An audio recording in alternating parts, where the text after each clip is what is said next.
ہم جس طرح سے اپنے جو کلام میں ماشاءاللہ کا استعمال نہیں کرتے یا جن چیزوں کو پڑھنے کے لیے کہا گیا وہ نہیں پڑھتے، تو نیت کا کتنا دار و مدار ہے نظر بد کے اوپر. یہی چیز اگر آپ ماشاءاللہ کے ساتھ کہہ دیں تو یقیناً بالکل اس کا امپیکٹ بدل جاتا ہے. اور یہی چیز اگر آپ اس کو کہہ دیں بھائی بڑے خوبصورت لگ رہے ہو تم تو آج، تو کیا اس کا امپیکٹ بالکل ڈیفرنٹ ہوتا ہے جنید بھائی؟ بالکل ایسا ہے. میں اس کا حوالہ آپ کو ایک واقعے سے بھی دے دیتا ہوں، لیکن اس سے قبل میں چاہتا ہوں کہ بات تھوڑی سی رک کے اور ٹھہر کے ہو، تاکہ وہ تمام لوگ جو کہ دلیل کی بنیاد پہ یا عقل کی بنیاد پہ یا عقل کے اٹکل پچو لڑا کر جو ہے وہ باتوں کو سمجھنے کی کوشش کرتے ہیں، اور ایک طبقہ جیسا کہ آپ نے کہا کہ انتہائی اس سوچ پہ پہنچا ہوا ہے کہ یہ سب بیکار باتیں ہیں، فیک باتیں ہیں، دقیانوسی باتیں ہیں، آرتھوڈاکس کی باتیں ہیں، اس کی کوئی حقیقت نہیں ہے، کوئی وقت نہیں ہے، بلکہ یہ ساری وہم پر جو ہے مبنی باتیں ہیں.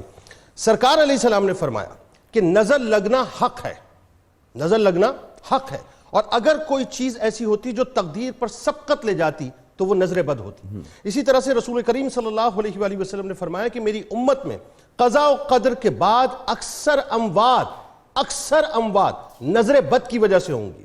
اس جملے پہ آپ غور کر رہی ہیں؟ یہ حدیث کا مفہوم کیا بتلا رہا ہے؟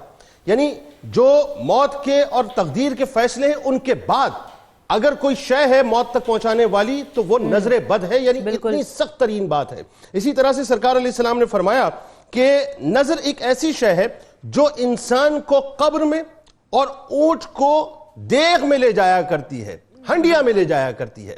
اسی طرح سے ایک مثال میں آپ کو بتاتا ہوں کہ حضرت سہیل بن حنیف رضی اللہ تعالی عنہ، ان کے کسی ساتھی کی نظر لگ گئی، یعنی وہ کھڑے کھڑے جو ہے بے ہوش ہو گئے. سرکار علیہ السلام نے فرمایا کہ کوئی اپنے ساتھی کو کیوں قتل کرتا ہے؟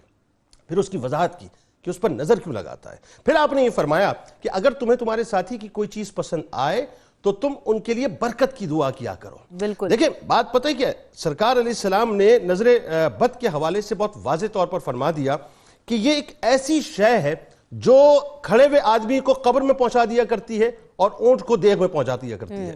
عرب میں آپ کو پتہ ہے بہت سے لوگ ایسے تھے جو اس معاملے کے لیے مشہور تھے کہ وہ باقاعدہ شرطیہ چیزوں پر نظر لگایا کرتے تھے اور کہہ کر لگایا کرتے تھے کہ ہم اس شے پر نظر لگا رہے ہیں اور یہ شے تباہ ہو جائے گی. یعنی عالم یہ ہوتا تھا کہ کوئی خوبصورت سا اونٹ اگر چلتا ہوا آتا اور وہ یہ دعویٰ کرتے ہیں کہ ہم اس کو نظر سے گرا دیں گے تو وہ نظر سے گرا دیا کرتے تھے. اس کا مطلب یہ ہے کہ نظر کی ایگزسٹنس ہے. اب نظر بد بھی ہوا کرتی ہے اور میٹھی نظر بھی ہوا کرتی ہے. یعنی صرف ایسا نہیں ہے کہ کوئی شخص اگر باقاعدہ آپ پر جو ہے دشمنی کے تحت یا حسد کے تحت نظر لگانا چاہتا ہے تو وہی نظر ہے، بلکہ نظر وہ بھی ہوتی ہے جو لاشعوری طور پہ بھی لگ جایا کرتی ہے، غیر محسوس طریقے سے لگ جایا کرتی ہے. ماں باپ کی بھی لگ جاتی ہے. وہی بات ہے کہ آپ نے کسی کو دیکھا، اچھا دیکھا، ماں باپ کی میٹھی نظر لگ جایا کرتی ہے. تو میٹھی نظر بھی ہوا کرتی ہے، وہ خبث باطن جو اندر ہوتا ہے اس کی وجہ سے جو ہے میلی نظر بھی ہوتی ہے، زہریلی نظر بھی ہوتی ہے. لیکن اگر یہ کہے کوئی شخص کہ نظر نہیں ہوتی تو وہ سمجھ لیجئے کہ وہ خوابوں کی دنیا میں ہے جس کے بارے میں میرے سرکار نے فرمایا اس بات کی ایگزسٹنس موجود ہے. صحیح. جنید صاحب آپ ایک تو خاتون نے بھی سوال کیا تھا، پوچھنا چاہتی تھی کہ وہ ریڑھی لگاتی ہیں. یقیناً ایک خاتون کا ریڑھی لگانا لوگ دیکھتے ہیں، آبزرو کرتے ہیں، تو نہ چاہتے ہوئے جیسے آپ بات کرتی ہیں لوگوں کی نظر لگ جاتی ہے. کہہ رہی ہیں کبھی تو سیل بہت زیادہ ہو جاتی ہے، کبھی کم ہو جاتی ہے. اس طریقے سے نظر ہوا کرتی ہے جنید صاحب؟ بالکل ہوتی ہے. اس میں دیکھیں کوئی دوسری رائے نہیں ہے، بلکہ میں آپ کو بتاؤں رسول کریم صلی اللہ علیہ وآلہ وسلم جنات کی اور انسانوں کی نظر بد سے پناہ مانگا کرتے تھے. یہ ایک عام آدمی پناہ نہیں مانگ رہا، یہ سرکار علیہ السلام پناہ مانگتے تھے، اور اس لیے مانگتے تھے کہ امت کو یہ تعلیم دی جائے کہ وہ جنات سے اور انسانوں کی نظر بد سے پناہ مانگیں. دیکھیں ایک بات ذرا سمجھنے کی کوشش کریں. ہمارے یہاں ابھی وہم پہ بات ہو رہی تھی نا، میں ذرا سے اس موضوع پہ تھوڑی سی بات کرنا چاہتا ہوں کہ یہ وہم بنیادی طور پہ کبھی کبھی ہوتا ہے، لیکن پرابلم کیا ہے جو ہمارے یہاں دو نمبر جو مطلب عاملین ہیں نا، جن کی دکانداریاں ہیں، جو لوگوں کو بے وقوف بناتے ہیں، ٹھگتے ہیں، پیسہ سمیٹتے ہیں. آپ ان کے پاس جائیے، وہ آپ کی نفس چیک کیے بغیر آپ کے اوپر جنات بتا دیں گے، آپ کے اوپر جادو بتا دیں گے، آپ کے اوپر سفلی بتا دیں گے، آپ کو اتنا پریشان کر دیں گے، اتنا آپ کو نفسیاتی مریض کر دیں گے کہ آپ کہیں گے بس جی میرے جو حاجت روا ہیں وہ یہی ہیں اور انہی سے میرا مسئلہ حل ہوگا.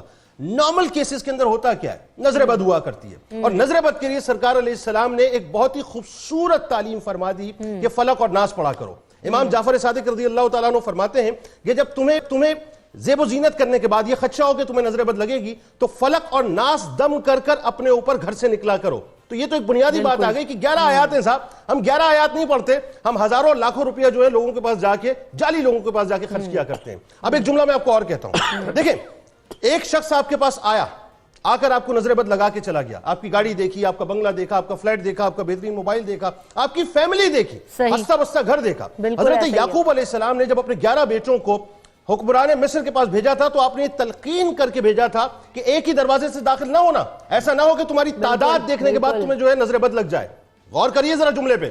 ہمارا مسئلہ کیا ہے, آج ہم ایک نیا فون لیتے ہیں, ہم فوراً فیس بک پہ اور ٹویٹر پہ اور انسٹاگرام پہ اپنا اسٹیٹس آن کرتے ہیں, میں نے نیا موبائل لیا, لیٹسٹ ماڈل کا موبائل لیا ہے. ہم بہترین سی بائک لیتے ہیں, فوراً اس کی تصویر بناتے ہیں, سوشل میڈیا کے اوپر لگاتے ہیں کہ میں نے نئی بائک لی ہے. ہم بہترین سی گاڑی لیتے ہیں, اس گاڑی کے ساتھ کھڑے ہو کے جو ہے سیلفی کھینچتے ہیں اور اس کے بعد ہم سوشل میڈیا پہ اپلوڈ کرتے ہیں کہ میں نے نئی گاڑی لی ہے. ایک فلیٹ لیتے ہیں, بنگلہ لیتے ہیں, اس کے اندر پوری اس کی ویڈیو بناتے ہیں, اس کا ایک ایک کونا دکھاتے ہیں کہ جی اس کا جو میں کراکری ہے وہ میں نے یہاں سے امپورٹ کیا ہے, اس کا فرنیچر میں نے یہاں سے امپورٹ کیا ہے, کرٹنز یہاں سے آئے ہیں اور کام میں نے یہاں سے کرایا, اور پتہ یہ چلا سارا, اور بہترین سے باتھ روم جو ہے لوگوں کو بتاتے ہیں. تو آپ مجھے ایک بات بتائیے, جب آپ کے بچہ پیدا ہوتا ہے, اب تو بچہ پیدا ہونے پہ لوگ اپنے بچے کو جو ہے ہاسپٹل سے لے کر سوشل میڈیا کے اوپر تصویریں اپلوڈ کیا کرتے ہیں, آپ کچھ بھی کرتے ہیں, آپ سوشل میڈیا پہ اپلوڈ کر دیتے ہیں اپنی تصاویر کو. تو مجھے ایک بات بتائیے, کیا اس کے بعد آپ یہ سمجھیں کہ آپ کو نظر بد نہ لگے؟ بالکل بات وہی آ گئی نا جنید بھائی کہ ریاکاری اور نمود و نمائش میں اتنا پھنس گئے ہیں. ہمیں محفوظ, ہمیں دیکھیں ایک جملہ ہمیں اپنے آپ کو محفوظ رکھنا چاہیے اس بات سے کہ اللہ نے جو نعمتیں دی ہیں اس کو اس طرح سے ایکسپوز نہ کریں. ایک تو نظر بد لگنے کا خدشہ, دوسرا آپ اس طبقے میں احساس محرومی پیدا کرتے ہیں بالکل صحیح کہہ رہے ہیں, ان چیزوں کو انجوائے نہیں کر سکتا. درست. جنید صاحب یہ جو صدقہ ہے ہم بہت سارے رنگوں سے منسوب کرتے ہیں, بہت سارے دنوں سے, تاریخوں سے منسوب کرتے ہیں, درست ہے, یا آپ رینڈملی بھی دے سکتے ہیں اور وہ نظر کا علاج بھی ایک طریقے سے ہو سکتا ہے صدقے کے تھرو. دیکھیے بات یہ ہے کہ جب انسان صبح اٹھتا ہے نا تو اس کے جسم کے 365 جوڑ جو ہیں ان پر صدقہ واجب ہوتا ہے, اور افضل ترین صدقہ جو حدیث میں آتا ہے وہ بھوکوں کو کھانا کھلانا ہے. میں تو آپ سے ایک بات کہوں, بلکہ دنیا بھر میں جہاں جہاں مجھے دیکھا جا رہا ہے, میں گزارش کروں گا کیا ہی اچھا ہو کہ ہم اپنی استطاعت کے مطابق روز ایک بھوکے کو کھانا کھلا دیا کریں. اس میں کیا جاتا ہے مجھے بتائیے نا, اس میں کیا جاتا ہے؟ لیکن آپ کو نہیں پتا ہو تو جو انفورسین قسم کی بلائیں ہوتی ہیں نا, کہ کہیں اگلے چوک کے اوپر ایکسیڈنٹ آپ کا انتظار کر رہا ہوتا ہے, کہیں اگلی منزل کے اوپر کوئی بیماری آپ کا انتظار کر رہی ہوتی ہے, کہیں اگلے راستے کے اوپر جو ہے آپ کا بچہ کہیں گرنے والا ہوتا ہے, یا کہیں اگلی ڈیل کے اندر آپ کو کوئی کاروباری نقصان ہونے والا ہوتا ہے. جب آپ اللہ سے تجارت شروع کر دیتے ہیں, صدقات اور خیرات کو بڑھا دیا کرتے ہیں, اللہ تبارک و تعالیٰ آنے والی تمام مصیبتوں کو آپ کے اوپر سے ٹال دیا کرتا ہے. دیکھیں ایک بات ذہن میں رکھیں, اس پورے موضوع میں جو ایک بات جو بہت اہم ہے وہ لوگوں تک جانی چاہیے, کوئی بھی کام اللہ کے اذن کے بغیر نہیں ہوتا. یاد رکھیے گا, اللہ چاہے تو آپ کو نقصان پہنچے, اللہ نہ چاہے تو آپ کو نقصان نہ پہنچے. ڈاکٹر معیز صاحب میرے استاد محترم یہاں موجود ہیں, اور ظاہر ہے ان کی موجودگی میں کلام کرنا بڑا مشکل ہوتا ہے, لیکن میں ایک بات عرض کرنا چاہتا ہوں انہی سے توسط سے کہ ہمیں ایکچولی الجھا دیا گیا ہے صاحب. بہت آسان چیزیں ہمارے سامنے موجود ہیں, ہم اس کو اپلائی نہیں کرتے. کیا ہی اچھا ہو کہ والدین خود اپنے اوپر بھی دم کیا کریں اور اپنے بچوں کو بھی دم کیا کریں, اس میں کیا مذاق ہے مجھے بتائیے. حضرت جعفر طیار رضی اللہ تعالیٰ عنہ کے صاحبزادے جو تھے وہ ان کو نظر بد بہت زیادہ لگ جایا کرتی تھی, بہت زیادہ لگتی تھی. ایک مرتبہ سرکار علیہ السلام ان کے پاس گئے تو دیکھا کہ وہ بہت ہی زیادہ کمزور نظر آ رہے ہیں. سرکار علیہ السلام نے پوچھا کہ کیا ان کو کھانے کو نہیں ملتا؟ حضرت اسماء بن امیس رضی اللہ تعالیٰ عنہ وہاں موجود تھی. سرکار علیہ السلام کو عرض کیا گیا یا رسول اللہ صلی اللہ علیہ وآلہ وسلم یہ بات نہیں ہے, بلکہ ان کو نظر بد بہت زیادہ لگ جایا کرتی ہے. تو سرکار علیہ السلام نے فرمایا کہ ان کو دم کیا کرو, ان کو دم کیا کرو. اور جیسا کہ میری بہن نے حوالہ دیا کہ حضرت جبرائیل علیہ السلام اور سرکار علیہ السلام کی بارگاہ میں آئے, سرکار علیہ السلام بیمار تھے, یہ بھی امت کو بتلانے کے لیے صاحب, میں تو یہ سمجھتا ہوں کہ یہ بھی امت کو بتلانے کے لیے ہے. کہ روایتوں میں آتا ہے کہ ان کو نظر بد لگی, لیکن بات یہ کہ جن کی نظر پوری کائنات پر ہے ان کو کیا نظر بد لگے گی. لیکن وہی بات ہے کہ امت کو دکھانے کے لیے بات ہے کہ جو دعا جبرائیل علیہ السلام نے فرمائی اس میں ایک دعا یہ تھی کہ نظر بد سے اللہ تعالیٰ ان کو محفوظ فرمائے. تو بات یہ ہے کہ ہم اپنی زندگیوں میں دیکھیں, ایک اور بات میں آپ سے عرض کرتا ہوں, آج چلے یہ بات ہو ہی جائے, اور میں اس پہ بڑا کرتا بھی ہوں. دیکھیں یہ جو شیطانی قوتیں یہ اثر کس وقت کرتی ہیں, یاد رکھیے گا کہ گندگی کے ساتھ جا کے ملا کرتی ہے. گندگی جو ہے وہ صفائی ستھرائی یا طہارت کے ساتھ جو ہے ٹکراتی ہے, گندگی کے ساتھ جا کے ملتی ہے. آپ موسٹلی بچوں کو دیکھیے گا, گھروں میں دیکھیے گا, ہمارے یہاں وضو کا طریقہ لوگوں کو نہیں پتا, ہم لوگ غسل نہیں کیا کرتے, غسل کا طریقہ ہمارے یہاں نہیں پتا. ہم صبح اٹھتے ہیں, جاتے ہیں, ایک دم شاور کے نیچے کھڑے ہوتے ہیں, نہا دھو کے نکل جاتے ہیں. اگر ہمارے یہاں ہمارے والدین, ہمارے بڑے, ہمارے جو بزرگ ہیں, بچوں کو یہ بتانا شروع کر دیں کہ بیٹا شاور لینے تو جاتے ہو, 1 منٹ زیادہ لگا دو, غسل کر لو پراپر. جب آپ غسل کر لیتے ہیں تو اللہ تبارک و تعالیٰ, جیسا کہ ڈاکٹر صاحب ایک اورا کی بات کرتے ہیں, آپ کا اورا روشن ہو جایا کرتا ہے جسم کا. آپ جو ہے پھر وہ روحانی ڈومین کے اندر آ جایا کرتے ہیں. بات وہی کہ بہت چھوٹی چھوٹی بیسک تو آپ کے وہ فلک ناس تو موجود ہے.